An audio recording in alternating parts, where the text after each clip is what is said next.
Hopefully that works. All right, great. So with that, I think that's the basics. So I'll turn it over to Patrick Carpenter, who will kick us off with the first part of our program today. Thanks, Anthony. Good afternoon, everybody. Yeah, so we have rolled out a CRO map, which is a collection of our GIS information that we've been trying to collect for the last year or so. And so, when we've asked you to submit GIS files, there was a reason for the madness, and we are trying to build another information source that we think will be really useful for projects moving forward. And so Kellen really has been spearheading our GIS map, and she'll explain more and walk through it. And please, feel free to ask any questions you have, and we hope you like it. And we this will just keep growing and keep building and be even more useful as we continue to add GIS files to it. And we'll talk about some of its applications and how you might be able to use it and how it might help your project too. And so with that, I'll hand it over to Kellen. Thanks, Patrick. Like Anthony and Patrick kind of already introduced me, but I am Kellen Alexander. I'm a historian at CRO, and I typically review the projects in the western half of the state, which consists of the LaPorte, Crawfordsville, and Vincennes districts. But as they also mentioned, I have been kind of spearheading this project that I have ongoing. So hopefully you all can see my screen now. Can everybody see this? Any problems? There we go. Yep. Now we can. Okay. It's up now. Yeah, it was a little slow. So we sent. Yeah. We did send out a link on our listserv to this map. And this is when you click on that, this is the first page you'll see. You have to agree to our current terms and conditions and, move apart. So this is what you'll see. You can change the extent of this map, but I'll get to that in a little bit. First, I just want to go through all of the different features that you see here and see what we've included and kind of how to use the map. So the first thing you can see over here on the sidebar is our page, which kind of just describes all of the layers that we've included here. It's got some general information. It also includes links to our website, the CRO website, as well as to the InScope portal. So those links are right here, and you can find your information that you're looking for on the map and then go straight over there. So those are helpful things. Next, we have our legend, which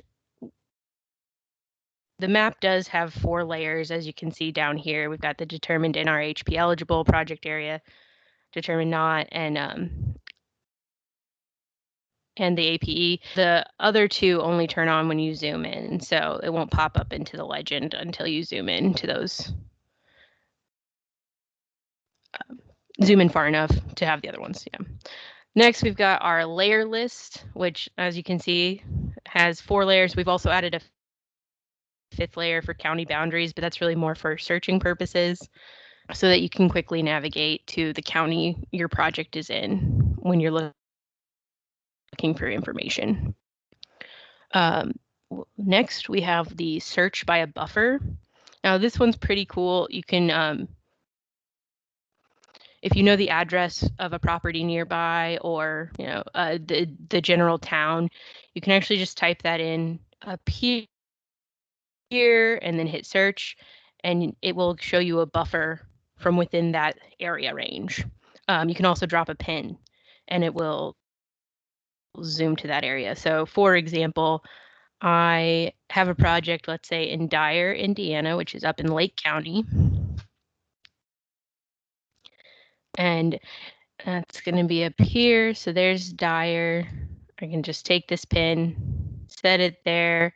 It zooms in. It's got my buffer of 1 mile, which you can change before or after. And then as you can see down here, it popped up with 3 project areas. So I know that within 1 mile of this pin, there are 3 different project areas. And so those are all through here. And I think this is another really good tool to use because we will have overlapping projects. Just looking at this, you can't really tell that there are 3 projects going on. So it is important to make sure you zoom in all the way to find those different features because they will overlap. And if you click on these, they'll kind of highlight the different ones. So that's one of them. Here's a second one. And here's a third. So you can do that, like I said, by the pin drop or by typing in an address. The next thing we've got is the query projects by date. Now, honestly, at this point, this function isn't super useful because we've only had the map going for about 1.5 years that we've been inputting data into this. All of the created dates are only going to go back to 2018. So, but if you do know when a project was submitted, you might be able to find it that way. We try to, as soon as you guys submit them, we try to get those projects into our map layers. But for right now, this isn't the most helpful tool. Then we've got this next one, which is just an extra panel. So you've got your county query. Again, you can come in here, you can search by county straight away. Just picking any of these and then apply, and it'll zoom to there so that you can see. The only thing about this is you do have to go and delete this out if you want to remove that. So, and that's kind of consistent throughout the map with all of the features, whatever you're doing, you'll need to go back in from where you were at and delete that result if you want to change it up. All right, we also have your general normal buttons. We've got, or sorry, I forgot a couple of them here. Share is how you can switch out the extent that this map is when you first open it. So right now I'm sharing a new link and it will zoom into this area when I open it again. So if I copy this link and I paste it here and I go to that,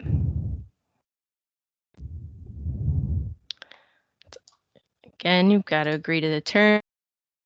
And as you can see, I'm really close to the Jasper area where I was on this other map.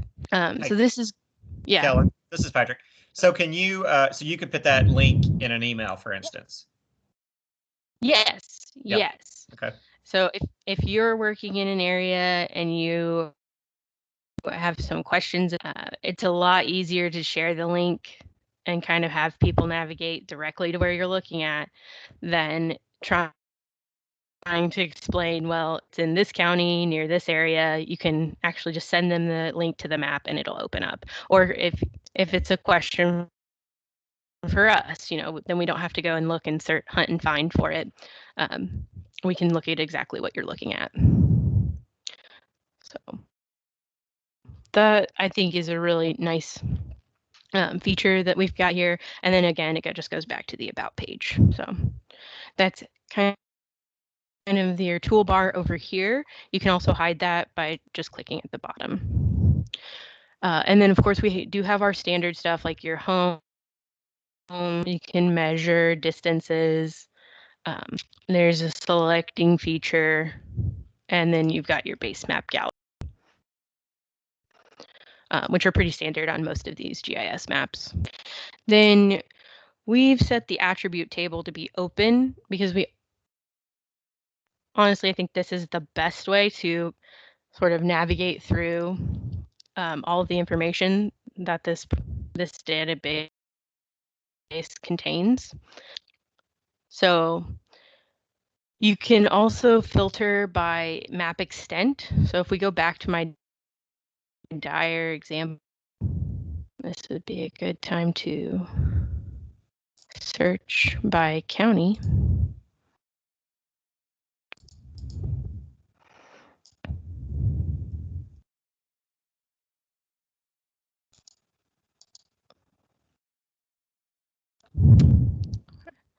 And then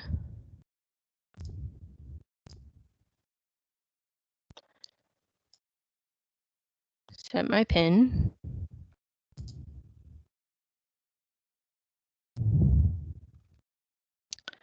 And then if I filter by map extent, it will only show me what project area, if I'm in project area, it will only show me those project areas that are within the map that I can see here, which is quite nice. So you can see there's 4 features selected. If you didn't put that pin down to have these here, you would know that there's only 4 around here, and I think it's picking up this small one over here. So if I zoom in, it'll remove the extra one. So there should only be 3. Yeah, there it did. Now we only have 3 project areas within the view mapping. Now, like I said before, it's really important to make sure you go in and delete out that. So you need to unclick that. Otherwise, it will, even if you go to a different area, so you say you're looking at this project in Dyer, but you have another project come up somewhere else, it won't show any more projects except for what's in your screen view. So you need to always make sure you unclick that one. That's especially important for all of these. Let's see. Yeah, and that's kind of my walkthrough. Now we do have a couple of examples. Like I said, I showed you this one with the project area map. You can see that there's been 3 previous projects, which is important to know if you've got another project here, say S30, then you can go in to the project area attribute table, filter by map, and now you know that you've got 2 project areas within this small area. You can find the DES number, and you can find what type of project it was, if it went through the MPPA or if it was full 106. We've also included some information about if it was MPPA, what category it was, and who the consultant was. Kellen, we have a question. Yeah. Sam asked, can you buffer around a line for linear projects?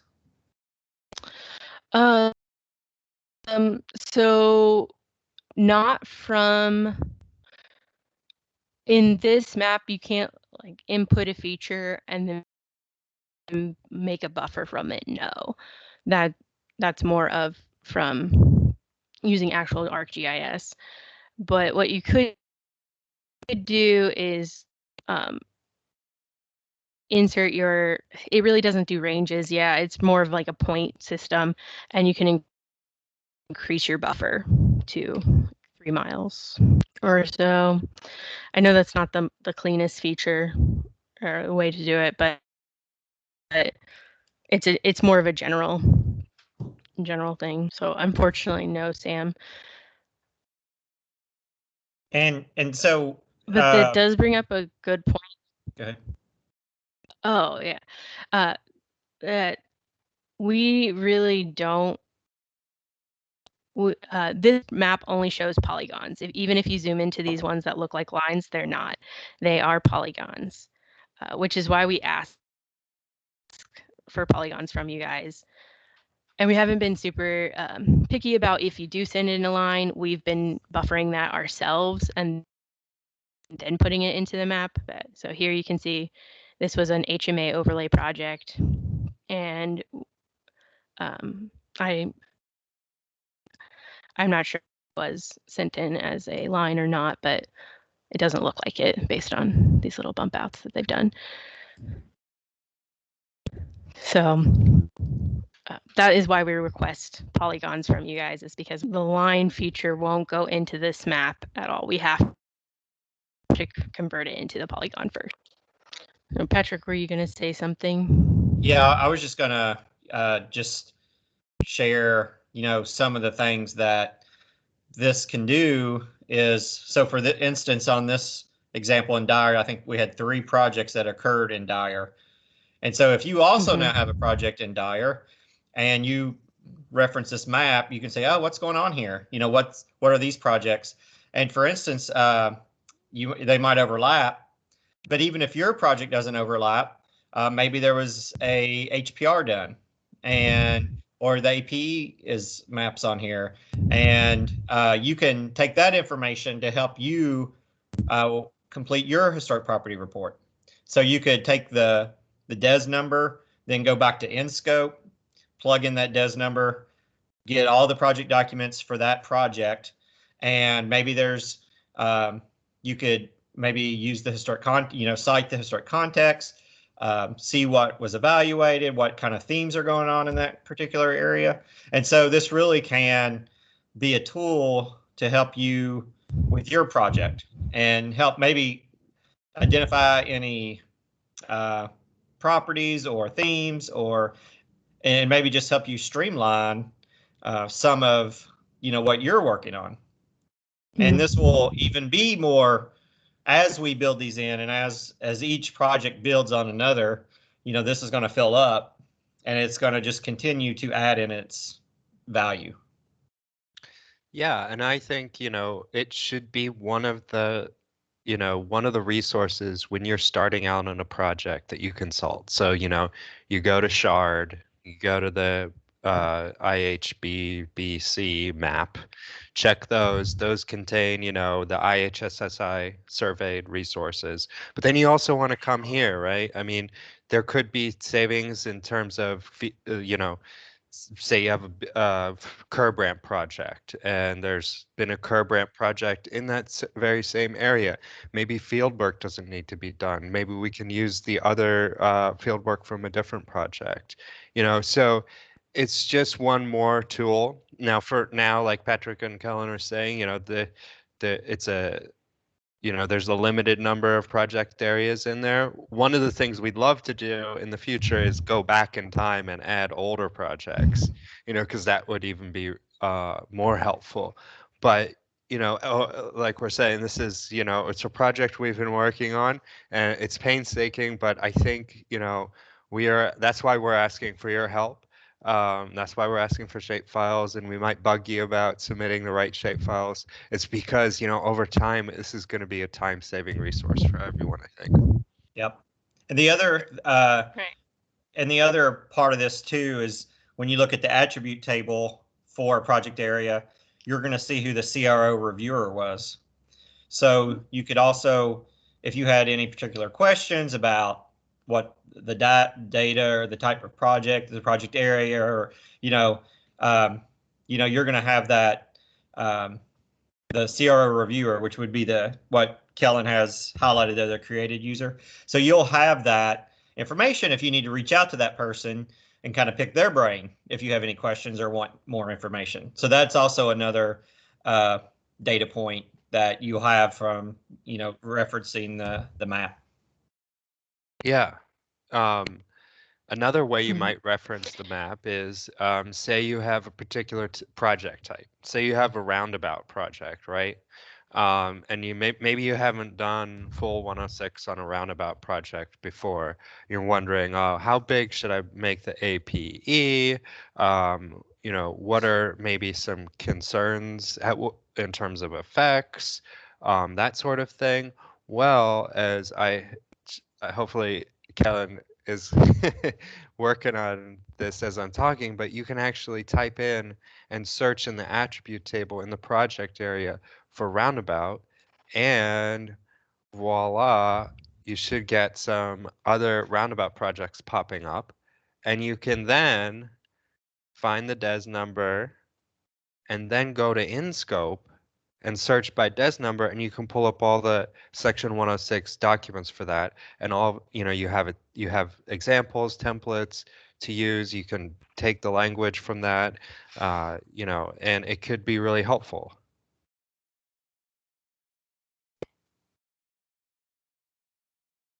Are there any questions or you have any requests for Kellen to walk through a feature while she's here and has this open?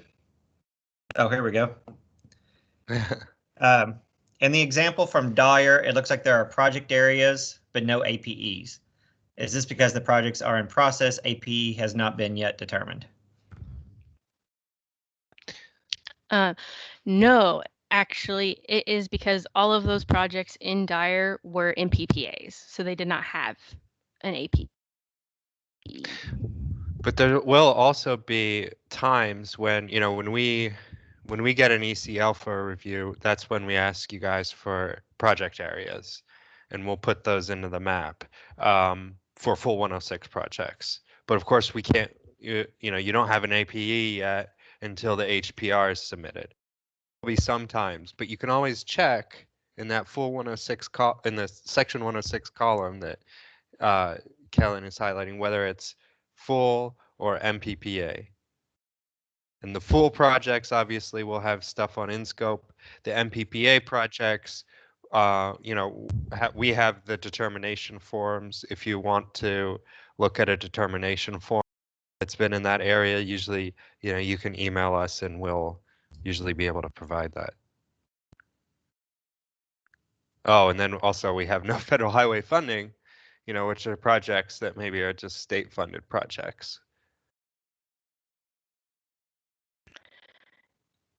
Yeah, we are working on, getting these a little bit more cohesive, and so that there's not so much difference between each category. We've got some internal guidance, but some of these were input before those were developed, which is why they might say something different. But yeah, no federal funding usually means it's an excess parcel, or it could be a state project.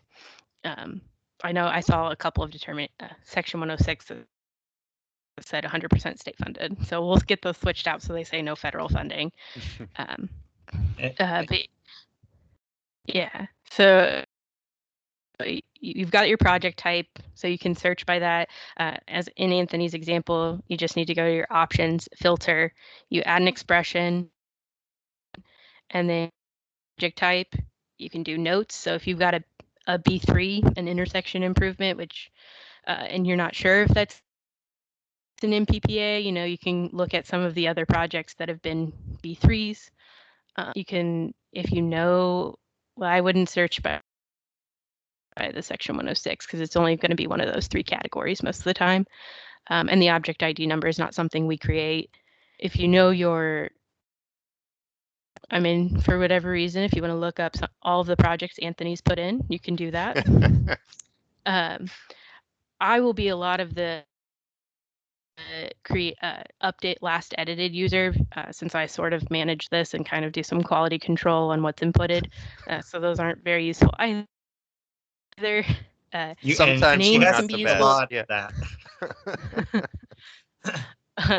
The name can be useful if it's on a specific road, like if you've got projects on US 20 or State Road 1, you can throw that in there. You'll just want to make sure you change the is to contains for most of them.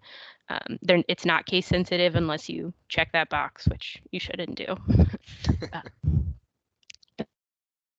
But again, you do have to go and delete it out. Otherwise, that's what will be filtered for everything. So it's important to go back to that. So those are kind of the categories for project area. Those are the attributes we have in there. Each layer has its own attributes though. So determined NRHP eligible, those will usually be from previous projects that have gone through full 106. and that have been determined eligible. You'll get an address, hopefully, not always, as you can see. An IHSSI number if it's applicable. Usually the notes will tell you when SHPO concurred. Hopefully the date. Again, this is an older one, so that's not the best example. Let me filter by map because I know this one has some. So yeah, SHPO concurred and the date. So as you know, SHPO, previous determinations by the SHPO don't necessarily mean that they're still eligible. This is just a record of what has been previously determined eligible at one point. So make sure you check those dates. And then it will also tell you the DES number. And I think this, as we go forward, the determine eligible, the determine not NRHP eligible is going to be really helpful. I mean, like Kellen said, everyone has to keep in mind that these determinations are one-time things, but they can influence, they provide some form of precedent. They're a good signifier sometimes of where it's going to go. But so, sorry about that. Yeah, but anyway, we've been in the past. I remember projects where we had a property in the APE that had been determined eligible or not eligible on a previous project, but I mean, the consultant didn't know that when they were preparing the HPR, and then it comes in, and all of a sudden we discover it, and you have to kind of maybe rework or revise your recommendation. Right. And it also has determined not NR eligible. So if you have a project and you've got a notable, it should have a border around it that tells you straight away that this is not an eligible property. That's not one. So,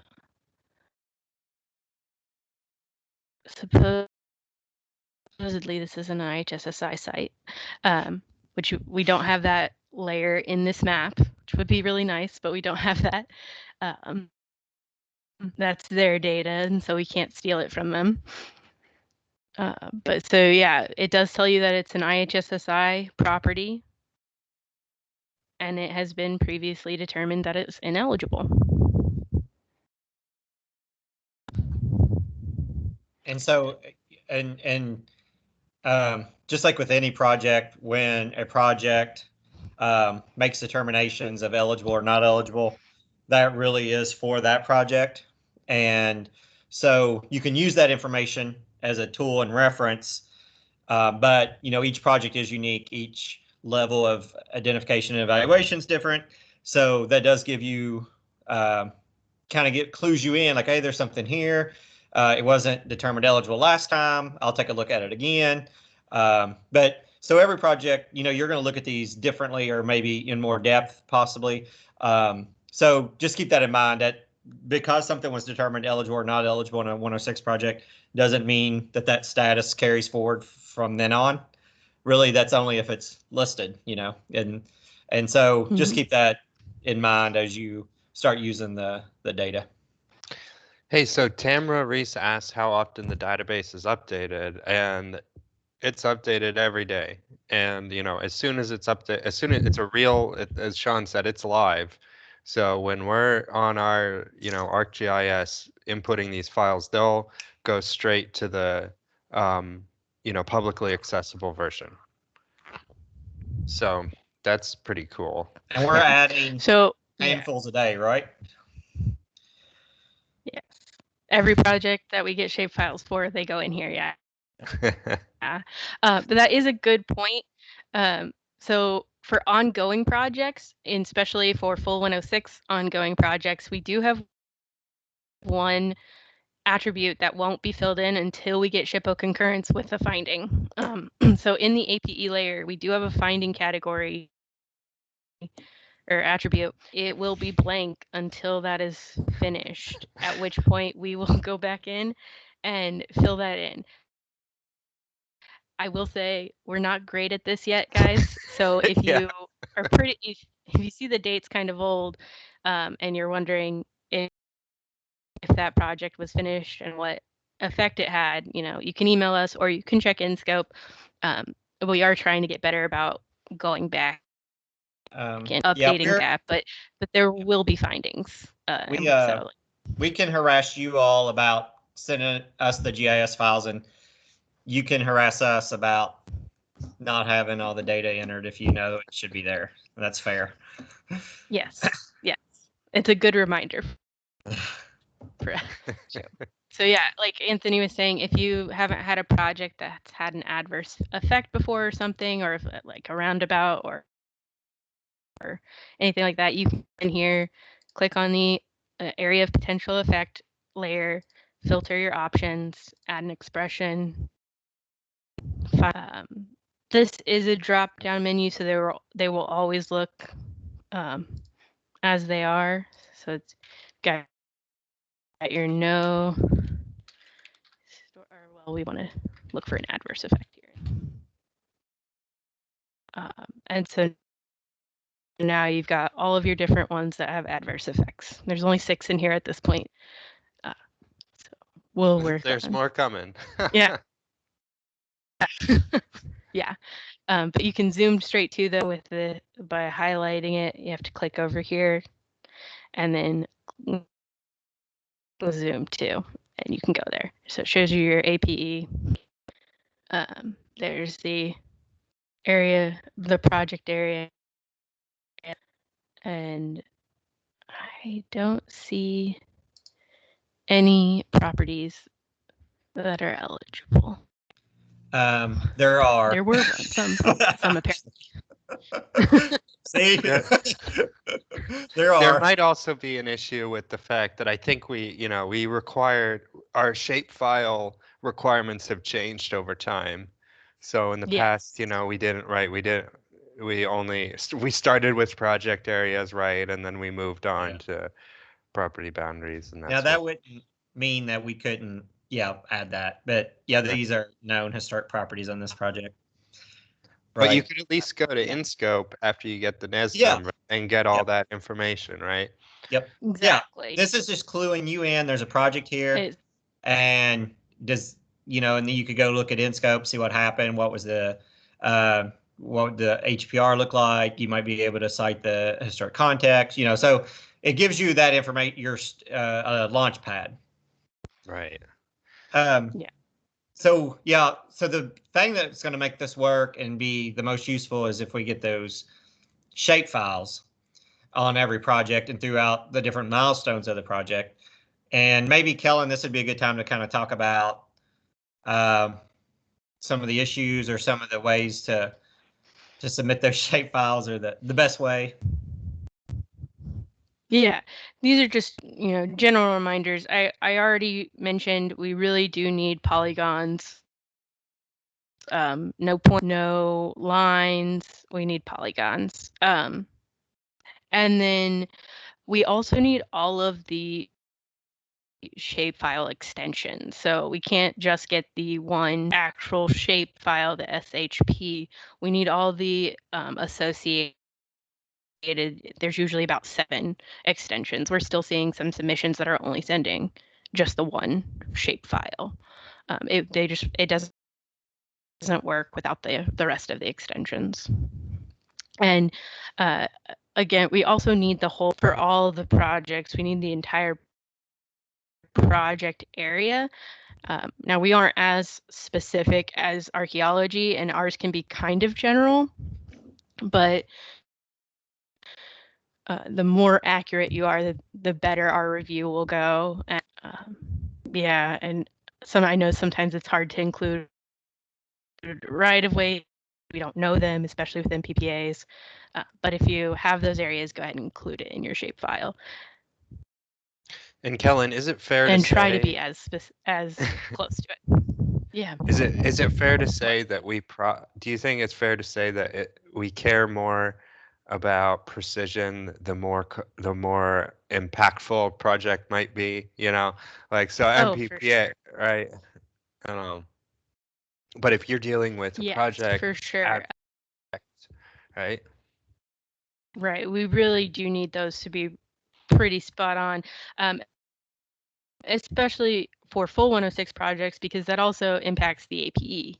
We need to make sure that the APE is drawn appropriately for the project area. Yeah. So Do you yeah, see the question from Jeff? I do. Let's see. I can read. I know So- you said. Let's see. Do you want us to submit any? Okay. I know you said you might add old projects to the GIS sometime. Do you want us to submit any if we have them, or just hold on to the shape files until you request them? So, what do you all think?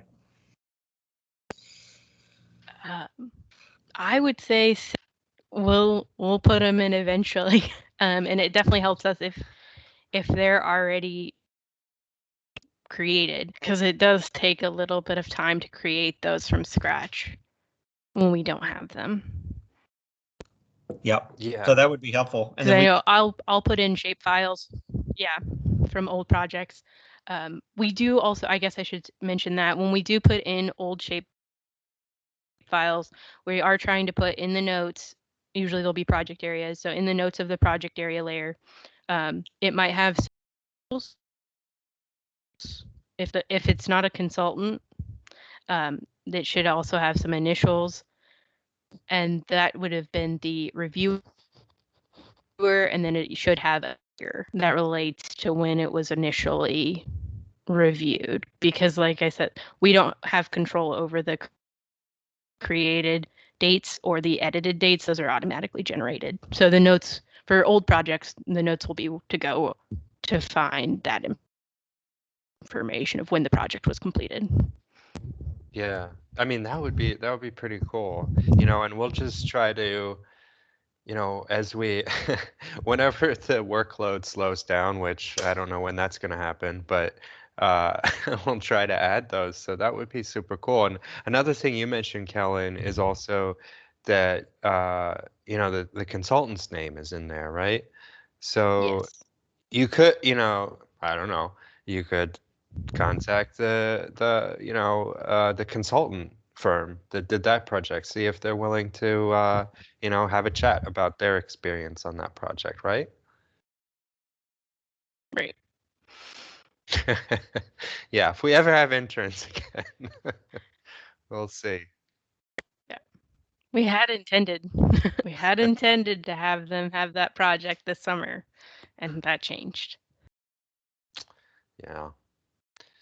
are there any other questions for Kellen before we move on? Real quick, Patrick. Also, if you guys have any suggestions of features that you'd like to see that are useful, that might be useful to you, we can't promise we'll get to it right away, but we would love to hear if this is a helpful tool for you guys or not, if it anything else you'd like to see on it, and that kind of thing. Feel free to reach out with those suggestions. Thanks, Kellen. That was great. And if you think of questions during the other parts of this brown bag, put them in the chat box. We can get to them later or respond offline, or at the end if we have time too. So I think Kellen's going to hang out. So Great work, Kellen. I mean, I know great. it's been a long haul. It's been a while, and I think it's just a super cool tool. So awesome. Yeah, and I think she's had to bring some of us along to this to see the vision. So that's really, I think that's the other part of this is that she's really had to kind of, I always say, like, corral cats to do this. So Right, really, it's one more thing for us to do. We don't want to do it. And now we know, though, it's going to be really useful. So I think most of you all know that when we're doing 106 and all this stuff, most of the stuff we do is really on behalf of federal highway. And because Section 106 is a federal law, and we're really delegated to do most of this stuff on 106 from federal highway. But so although we have we've been delegated a lot of responsibility, Federal Highway still oversees our process. They're still the ultimate lead agency, and we really rely on them a lot. And we have to have a good working relationship with them. And so we're really lucky in Indiana that we have a great division office. We have great folks we work with, and we rely on them a lot. And we really have a great partnership. And so we thought this would be a good opportunity to let Federal Highway kind of introduce themselves, some of the folks that you might interact with on our projects. And if you have any questions for Federal Highway in a minute, well, they're here and on board. And with that, I'll hand it over to Carrie Carmody George, and she's the planning and environmental specialist for Federal Highway Indiana Division, and I'll let Carrie run with it. Thanks, Patrick. First, I would like to say that I think that map is going to be a great tool.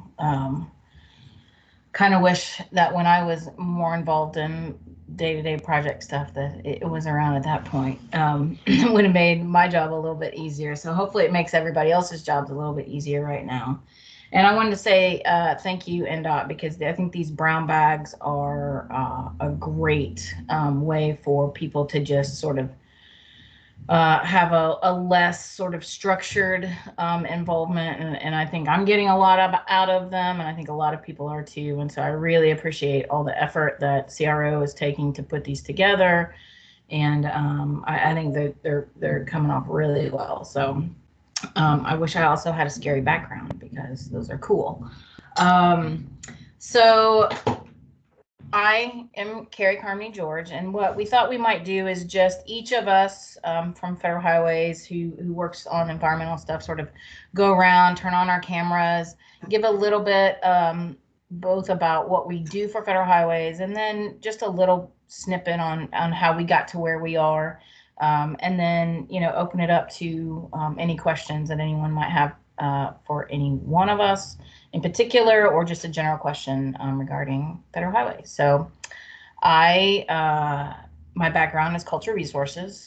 I have a very strong culture resource background. I was the first culture resource manager for the Army National Guard, and have bounced in and out of private sector and public sector pretty much my whole career. I think at this point I've tipped over to having more time in the public sector. I've spent 7 years at INDOT before coming to Federal Highways, and I just did that last January. So if my name is familiar in a different light, that would be why, because I was at the ended with INDOT as the environmental section manager in Greenfield before coming over here in January, like I said. And what my duties now mostly include are largely environmental reviews for 4 of the districts. Those would be Fort Wayne, LaPorte, Crawfordsville, and Vincennes. Then I am also taking on some planning duties, and so right now I'm looking at transitioning into doing some planning work for Terre Haute MPO, and I'm sort of shadowing in Fort Wayne, so MPO. So with that, I will turn it over to Joyce if she's on the call with us. I am. Better uncover that. There we go. Hello. Yeah, I'm Joyce Newland. I'm a planning and environmental specialist. I've been with Federal Highways for 23 years. I don't know if some of you know, but I was at INDOT I was at the state of Indiana for 13, 9 of those at INDOT, and then 4 at IDEM. Pretty much my background is in planning and environment, and did more environmental policy a lot. And so I came on board with the Clean Air Act and ICE-T, which were really transitional legislation on how transportation projects started getting processed. So I would say my strong suit is really air quality. I am a planning environmental specialist. However, when Carrie came on board, I was able to give her my environmental responsibilities, but up until then, I had the environmentals for the Fort Wayne and LaPorte districts. So yeah, that's pretty much me in a nutshell.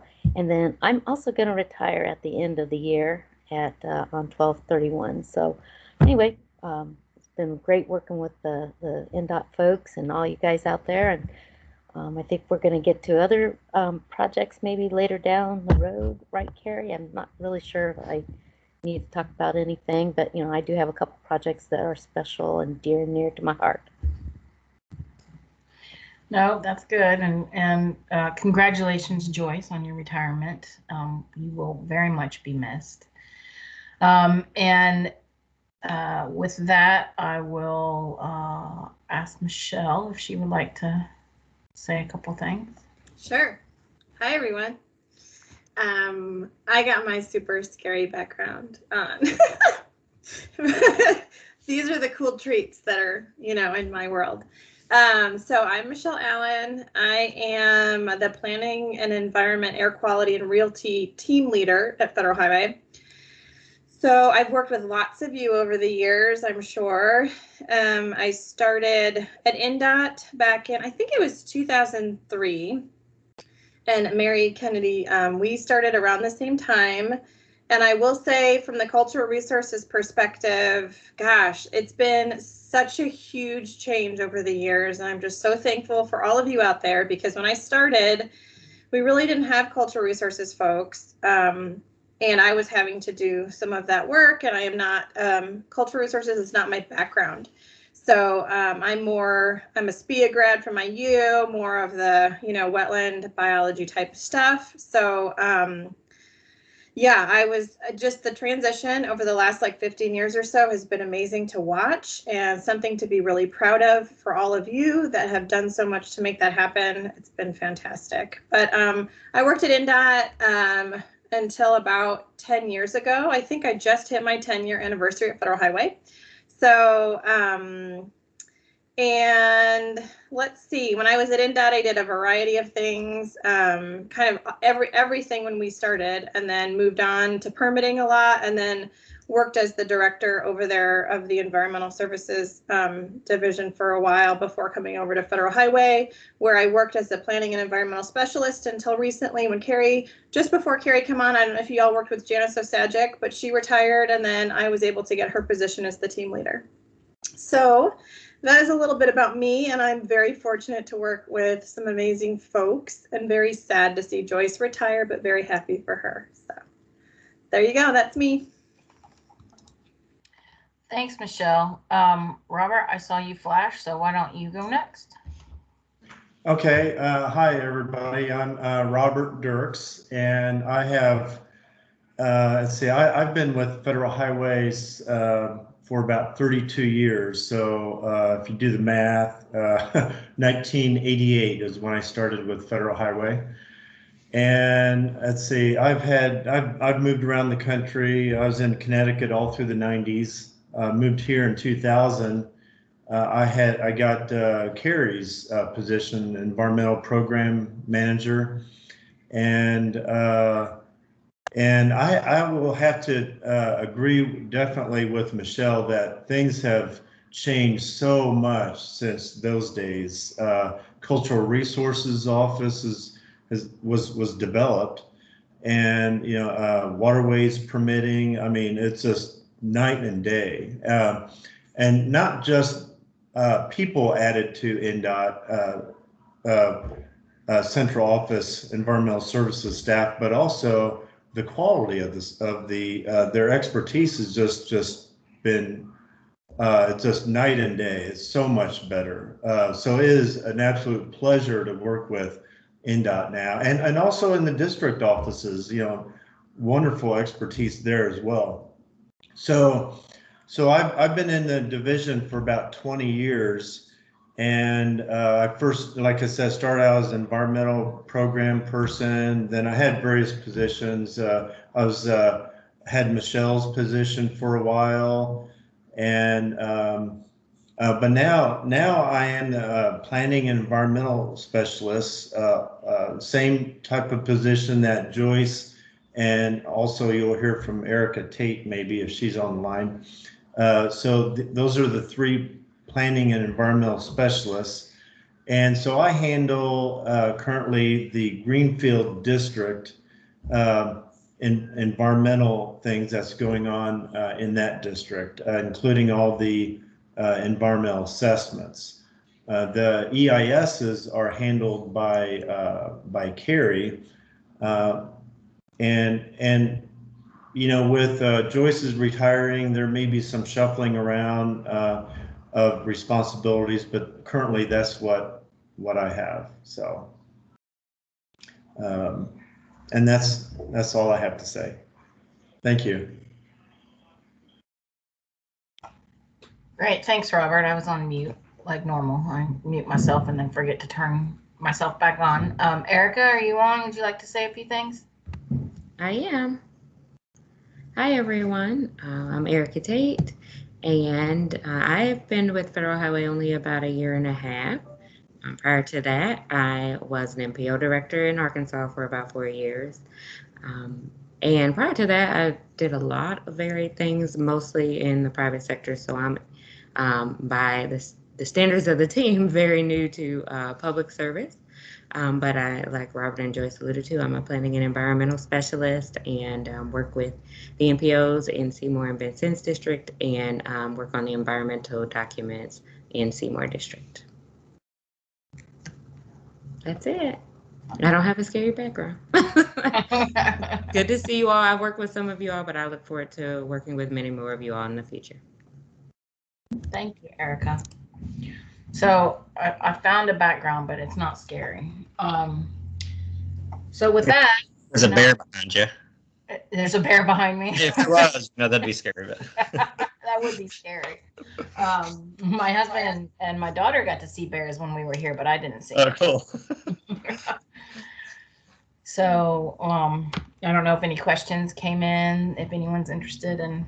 Yeah. Does anybody have any questions for Carrie or Federal Highway in general? This is your chance. Pick their brains. They're here.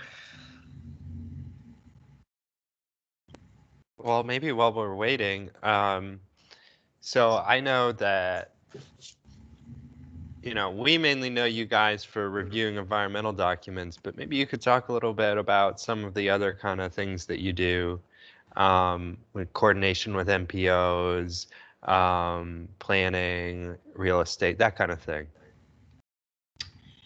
That is a great question. So I don't know, Michelle, you turn your camera on. You want to take that? Or? Well, I just thought if you guys want to know a little bit of the division side, like the whole division, which might be interesting, maybe. So we have, give or take the month, 23-ish people in the division. So the planning and environment is just one part of the Federal Highway Division. We have a stewardship and oversight agreement with the state, which was talked about a lot earlier, where we do delegate a lot of responsibilities that are delegated to Federal Highway, or that Federal Highway has. We are allowed to delegate some, but not all. So you'll notice, like, we still sign in this particular area. We still sign adverse effect findings. We still have to work, approve 4F determinations. Those kinds of things we can't delegate, but we can delegate a lot of other things, which is really fantastic, I think, for everybody, because it makes everything go faster. But the planning folks that we have in the division, there's a lot that happens on the planning side, working with INDOT on that as well, working with the MPOs, working on the STIP, a lot of things in coordination with the state that the planners work on a regular basis. We also have realty, we delegate a lot to INDOT for realty, but there are some things that we have to work on, and we have to approve a lot of manuals and guidance and things like that. We also have program areas like pavement specialist, we have safety, we have civil rights, we have a lot of the LPA program oversight responsibilities are delegated to the state, but we have to make sure those occur. Finance, a lot of financial stuff that still has to come through Federal Highway. So we have several folks that work on the financial side of things, a lot of interstate, and work zone, those kinds of things. We have several transportation engineers in our division, and so they work on kind of the post-NEPA project involvement, which again is very project specific on the projects that they work on. So although we are sometimes involved on the commitment side during construction, and a lot of that is delegated to INDOT oversight, our transportation engineers are kind of involved in the big picture and policy setting side of things. So, you know, like I said, we have a much smaller office than INDOT, of course, but generally we are here to make sure the federal requirements are met and that INDOT is overseeing those responsibilities as well. So hopefully we have a division administrator and a deputy division administrator. And for those of you that don't know, Mayala Sosa was our division administrator. She just took a new position. So she is now the director of field services. So she's kind of over multiple states right now. And so Jermaine Hannon, who was our deputy division administrator, is now our acting DA for the time being until we fill that position. So you may hear about a new division administrator in the next few months with Federal Highway. So that's all. That's the quick and dirty Federal Highway. Thanks. Mm-hmm. And I know too, I know that a lot of times when we send stuff to Federal Highway, you know, it's usually towards the end of the 106 process. It might be an adverse effect, or, you know, we rely on Federal Highway at that point, and same for CEs and other things you might be reviewing. And of course, we all know, like, every project is priority, every project's down to the wire, and, you know, and so, you know, I wonder too, like, as Federal Highway's reviewing, so it's in everybody's interest, Federal Highway's our interest, that the documents are good and have been QA, QC'd, but from Federal Highway's perspective, you know, what are some of the things that help you all, or, you know, when you all review a document, what sort of things can we, INDOT, do, consultants do to make that easier or more straightforward for you all in your review of documents? I'm going to guess that Carrie's got some thoughts here. I will just say, if Cultural Resources has told you to do something, or INDOT has told you to do something, probably do it before we get it, because then we don't find it. But I'm going to let Carrie answer the rest. Yeah, I mean, that's a really good point, is, you know, make sure that the document is well QA, QC'd. And if INDOT has asked you to do it, probably it's because we're going to catch it if it's not done. And, you know, the biggest things for me personally are making sure that, you know, we have enough time to review stuff. I know from both from the district as well as the private sector side, sometimes project schedules get crazy and out of whack through no fault of the consultant who's working on the document, and through no fault of CRO, or no fault of even the district staff, environmental staff. But it is, you know, it seems we get a lot of projects that come in that are, you know, emergency or really need really quick turnaround times. And so whenever we can have, you know, enough time to adequately look at the documents, but really from a document perspective, and this is my perspective, I won't speak for everyone else, but when a document tells the whole story, and that's really the key, I think, to writing anything, whether it's a CE or the environment or the culture, the 106 documentation, tell the whole story. And sometimes that's really hard when you're the person writing it and you're the person that's been doing everything all along. Like, the story is just innately in you, right?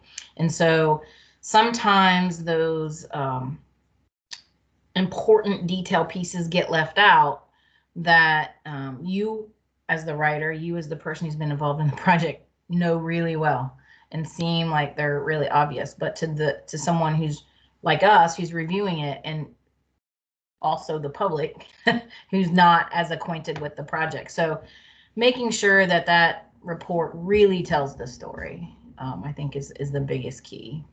Yeah. Can I chime in on a couple thoughts? Absolutely. Okay, I just had knee surgery, so I am reporting from my bed. So, You can't tell. oh yeah, and I'm not on drugs. Okay, but I think the thing that I want to say is that I agree that man, the technology is getting great and everything, and I'm also really happy about purpose and need, and I think Robert can agree too that that's really becoming more evident. But I think just also telling the story from the planning side and really linking up where the project came out of the planning process into the documents is a thing that's really starting to occur better. My favorite case again was going to be State Boulevard, where that project, it looked like it was like a mini Overton case as far as I was concerned. All of a sudden you have this project on one end that had, on two ends you had 4 lanes or 4 to 3 lanes coming into a 2-lane, a sharp curve into a little historic area.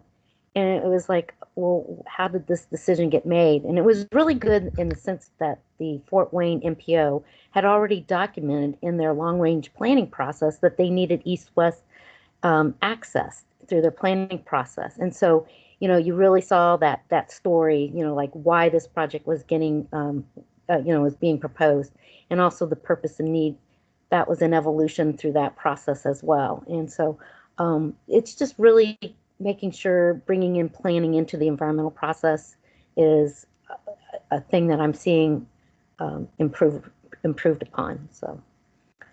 But yeah, and that had 4F, it had everything. So that was a really interesting project. Context sensitive solutions, things, it was really a great project. Yeah, I think that's a good point too about the planning part of it. We often in CRO, and I'm sure for a lot of consultants on here too, it's like you just get handed this project, it's, hey, we're going to do a roundabout or we're going to an intersection improvement, so you don't really know a lot of times what that history was, how we got to this point that there's a program project. So I think that is a good point too, and I think we have gotten better too about kind of learning about where this project really originated from, and that purpose and need of it and the planning part of it, that sometimes projects don't exist in a vacuum. And so I think that's something we could all learn to, or need to learn more about. So we've got a question in the chat about whether their INDOT is considering a training course for the MPPA determination process. And that's actually something, we pretty much handle ourselves.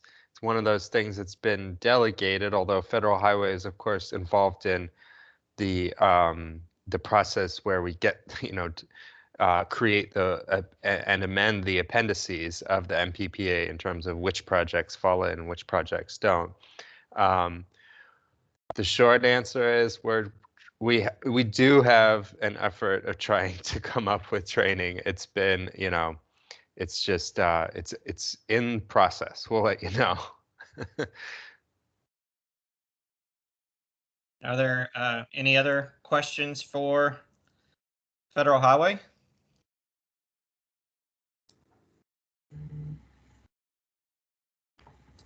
Federal Highway, anybody want to say anything else or talk about a project? Or? One thing I totally just didn't mention was kind of the national perspective that we have at Federal Highway. So a lot of what we do is working with some of the national perspective on lots of different areas. So a lot of times when we're reviewing stuff from cultural resources or from all of you guys, there are times where we have to work with our legal, or we have to send things up to our headquarters, or maybe we're learning about different initiatives nationwide that we can bring to the state. So it's just another aspect of what we do that we try and bring. Although I have to say a lot of the great ideas, Indiana's very lucky with what we have here, because I think there's a lot of ideas that we do here that we actually can show others some of the cool stuff that we do here to highlight. But just wanted to throw that out there. And if there's ever any questions, you can always ask us, or ask Cultural Resources to ask us too.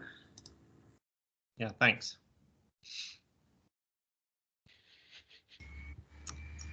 Well, Oh, were you going to say something, Anthony? You go for it. So we're, in the spirit of Halloween, that is tomorrow. We wanted to also kind of have some fun and kind of share some scary stories, either truly what you think are hauntings, or scary things that have happened to you out in the field, or is it getting chased by a dog, or scary sightings, or just something, just a really horrific project that you're and you really have something to share about, lessons learned from the project. This is what went wrong. It kind of went off the rails, and then this is how we kind of got through the process, or just anything. I mean, this is just kind of a open, and anything. It doesn't have to be serious or anything, but I think Carrie, if you're willing, I think you have something to start us off with. I do, actually. When you mentioned that might be something you guys were going to do, I immediately thought of Muscatatuck State Hospital. So when I started, within a month of starting for work for the Indiana Army National Guard, they had received Muscatatuck State Hospital as a property that they were going to be able to hopefully, and eventually did, turn into an urban training center. But one of the very first things I did was go out there, and it's this time of year, actually. I think it was the week before Halloween. And for those of you who haven't been there, it's like a lot of the other state hospital systems, but it's what they call a butterfly. So one side mirrors the other, and it's a very, well, not anymore, but it did at the time. And we had, when they had closed some of the dorms and some of the buildings, they literally just shut the door and locked it. So there were beds still like left unmade, and there was clothing, and there were dolls and toys and just stuff. And so we had gone out, we'd been asked just to sort of walk through and take a look at it. And, is it going to be considered a historic property? Well, obviously a historic district it was. But we were walking through, a coworker of mine and I were walking through there, and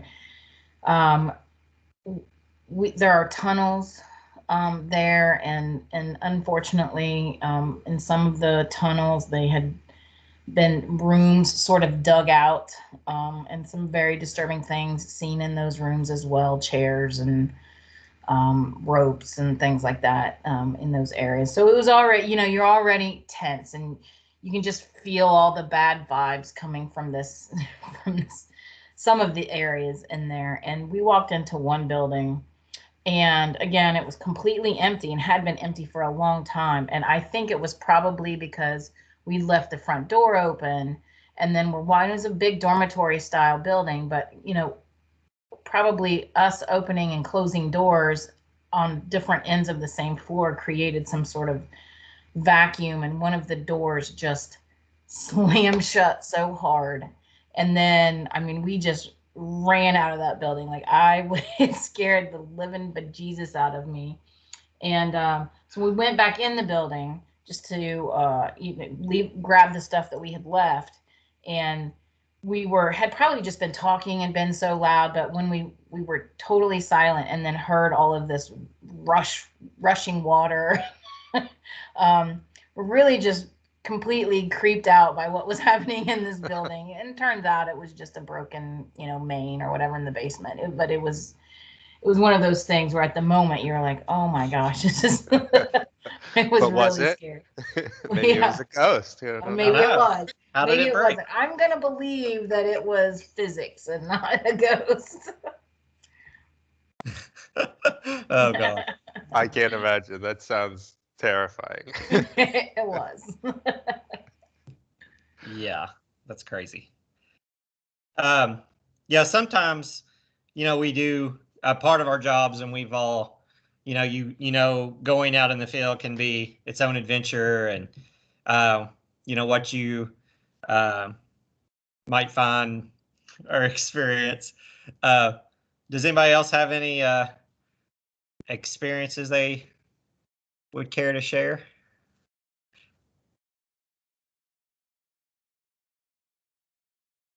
Jessica, do you have a story about a Gary sidewalk basement? What's that? So I think it was in 2017 now.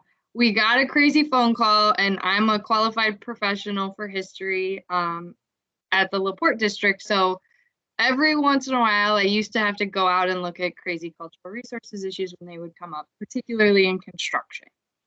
And I'm digging for pictures right now, but I'm not sure where I put that. But so one day we get a phone call, and it's someone in construction, and they're on Broadway, downtown Gary, and they're supposed to be updating curb ramps. And they said that the landowner, the property owner, tried to tell them that the sidewalk they were cutting into to put the curb ramp was actually his basement.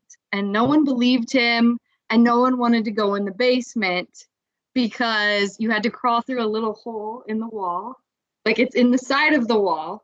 And so the contract engineer was the only one, like the construction engineer was the only one who had gone down with the guy.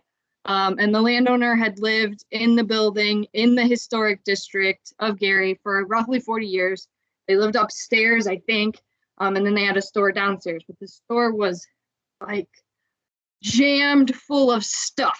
You could not get more stuff in the building. So it was kind of weird and dark and not super well maintained. And then we had to go in the basement. So I brought my intern, who at the time was just a civil engineering student. It was a wig store, yes. It was like a couple of things, actually. Like, they had wigs, but they had like all kinds of crazy knickknacks, and then you could buy a pop or whatever you wanted. It was very strange. But I brought my intern. He now works, he's the traffic engineer for the Crawfordsville district. And this is still one of his favorite stories that he had at INDOT, because we went downstairs into the basement with the owner, and the basement was almost larger than the upstairs. It had multiple divisions. There were doors that this guy had lived in this building for 40 years that he had never opened. They were locked. And we said, well, what's on the other side of the door? I don't know. We're like, okay.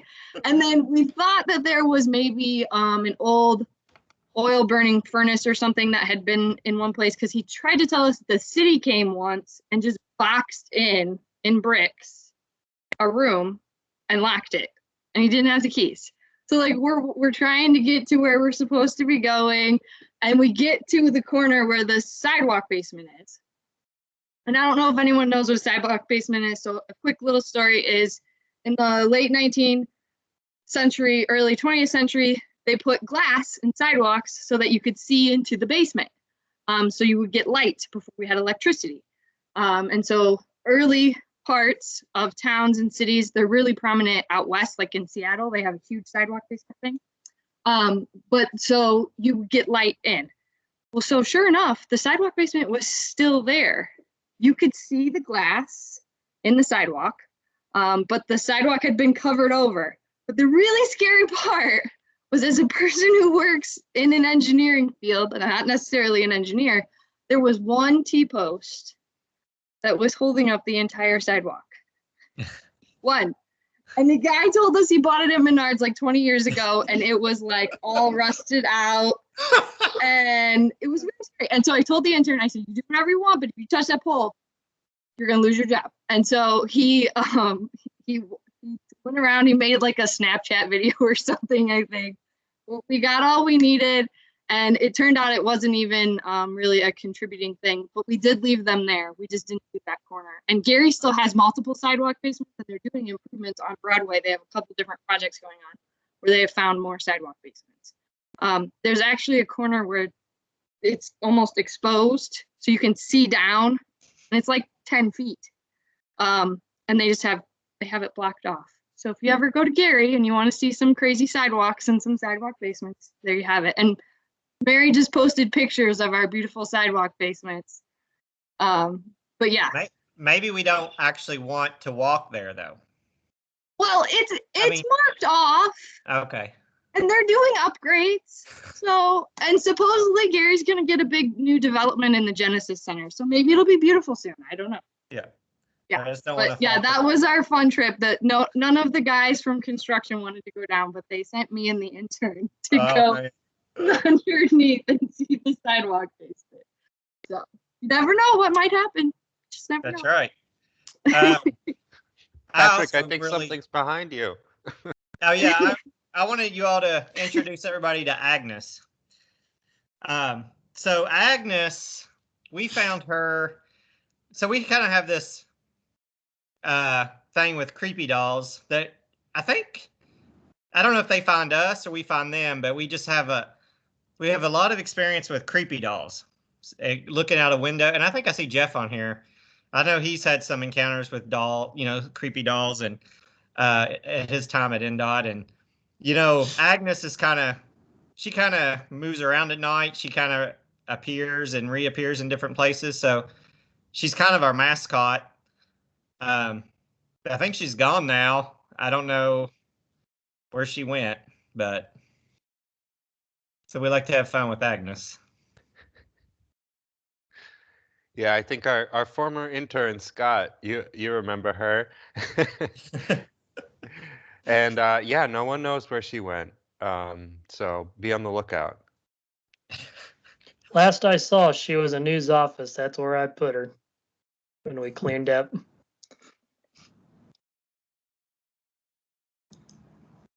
That's right. She's coming for you if you don't fill out your COAs properly, I think. That's her big cause, She's ready to do some haunting. Robert, Sean. you have something? Oh, go ahead. Oh, Yeah, I have a practical joke that I played on SHPO once that I thought you all might appreciate.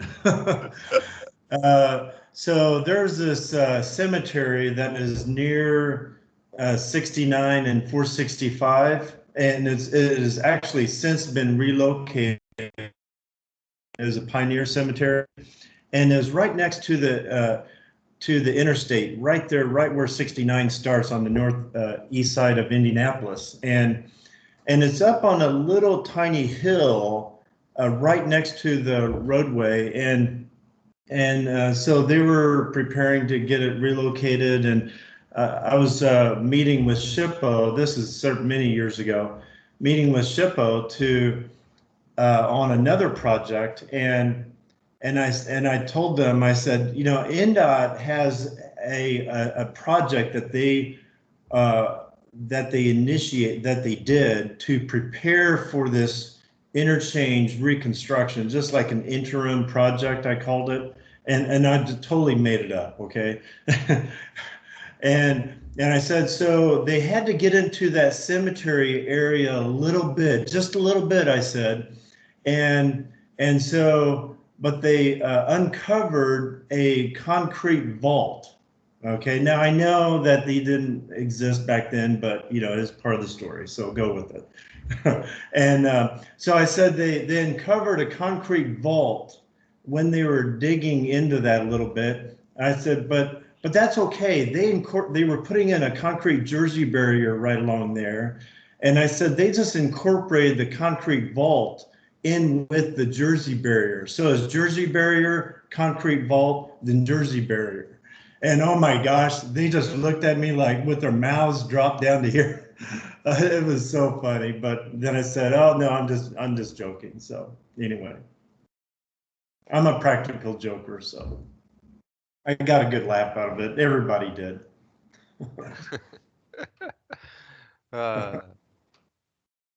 Hey, Sean or Susan, would you talk about your experience in the cemetery?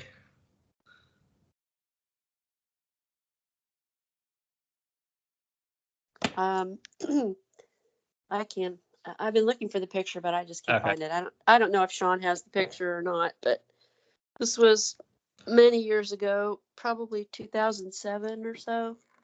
And it was winter time, and Sean and I have a shared birthday. So we're birthday buddies, and we were doing a B7 together at the time. And we were walking around Brownsburg, and he was doing his thing and I was doing my thing. And I'm not sure, but I think we met at the cemetery, which was and I'm not sure exactly where it is or what road it's on. Pardon me, but we met at the cemetery, I think, and we were just kind of walking around. I think it was lunchtime or close to it, or we were looking at the different kinds of gravestones and monuments and things. And I think it might have been the Catholic cemetery there, but I could be wrong.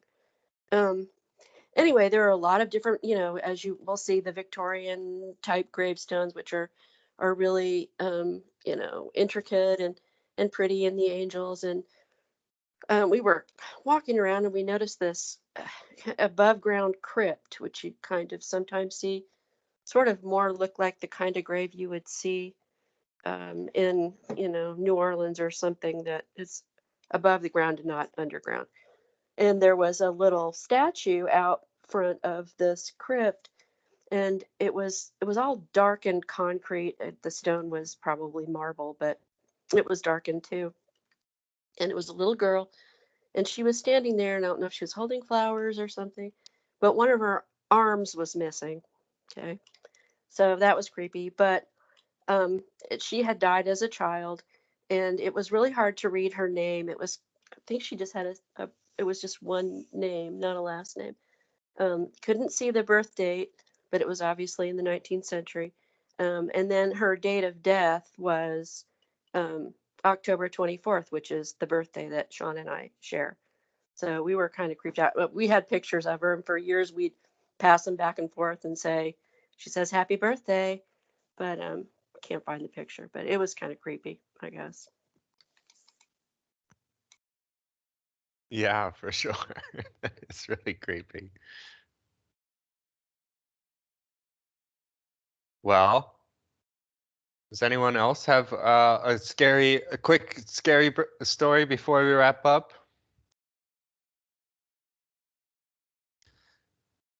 I saw, in addition to ghosts and dead people, Kellen shared a terrifying photograph in the chat earlier of architectural horrors.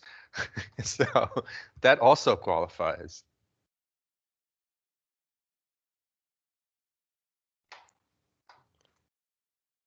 Well, oh, Mary, you have posted something from a former QAR. That's hilarious. That's kind of R-rated, Mary. Culver. Oh, wow. Yeah, it was Culver. I was trying to remember what it was. Yeah, Culver. I was getting ready to put Calvin in, but yeah, Culver. It's funny. Well, My only scary stories are regarding your vans, Patrick. Oh, what was that? My only scary stories with cultural resources are regarding your cars. Well, I do know we did go on this long trip one day, and yeah, the first thing we saw was some wounded, what was that, like a muskrat in the parking lot where we picked up the car, and it was really limping along. And I guess we should have thought something was up, our day was going to be full of adventures at that point, because it was just really strange. This little creature kind of hobbled along right in front of us. And then not long after that, we were driving down, we were near Bloomington, where before, I-69, and you had multiple lights, and, you have to stop. And each time, and I was driving, and each time I put on the brakes, the horn blared. And so literally every time once you touch the brakes, the horn literally just stayed on. So when this happened at lights, we also happened to be in an INDOT vehicle, and we happened to be in Bloomington, so yeah, it wasn't a good look for us. And luckily Dave figured out how to disconnect the wire. And then that same day we were in Tell City. I believe it was Tell City. So probably about 3 hours from Indy, and the brakes literally went out. So we were lucky we made it through that day. So I think we were kind of maybe haunted that day, but we did survive. But we thought we might have to spend the night in Tell City, so that might have been its own other adventure. Now there's Agnes. And funnily enough, that is not the only time when on a QAR with Federal Highway there have been brake issues either in the van, right? I mean, it happens once and you think, oh, okay, whatever. Happens twice, you got to be cursed, right? There's some Not evil me. spirits. I hear a new going, I don't think the brakes are working right. Oh my gosh, what a long day, right, Clint and Kellen? This isn't from field work, but before I went back to grad school, I did inspections for mortgage companies. So I'd go into vacant houses after people had abandoned them and the bank was secured them and they were in foreclosure process. And I went down in this creepy basement one time, which basements don't bother me, but when I went down there, they were just painting all over the wall of creepy clowns, and I just noped right on out of there. Hey Laura, what's that story?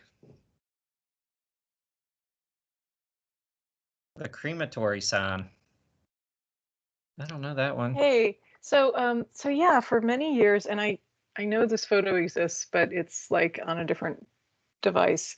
For many years up in Medaryville, which is on, I want to say it's on 421. So Yes. yeah, so for those of us who had to occasionally make the long trip up to LaPorte to see the lovely people in LaPorte, that was one of the equally long routes for getting there. And there was a hand-painted sign, you know, kind of done by somebody with a big brush and a bunch of tempera paints from 4th grade. And it was like an 8x4 piece of plywood on 2 poles with a big arrow. And it said like, discount cremation. It was blue, and it has since been taken down. So this is a good like 12 years ago. But it was right up there by the the family, whatever they're called, clean enough for your family gas station. What are those places called? You know the ones. Yeah, so it was right up there by that, Family just a couple Express? hundred. Sorry? Yes, the Family Express. Yeah, okay, Jess remembers this. So, and for a while, people thought I was just totally making this up, like this was Laura getting bored on a trip. But thank you, Jess, for remembering that.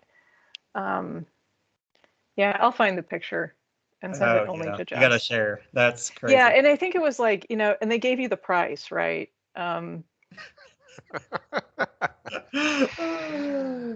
It just spur of the moment cremation, right? Just Well, you know, hey.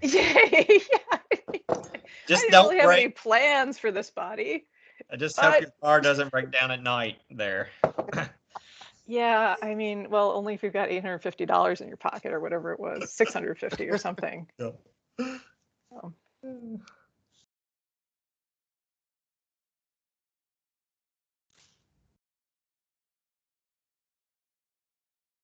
Anybody else?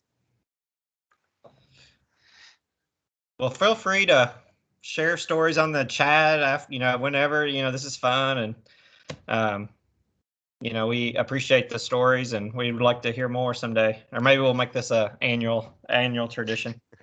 I want to say before we do wrap up, I'll hand it back over to Anthony, but I will say I want to thank Federal Highway folks again. I don't think I thanked you, but we appreciate you listening in and your support in general. But you know, you're showing up today and you know, participating. We appreciate it. So I'll hand it over back to you, Anthony.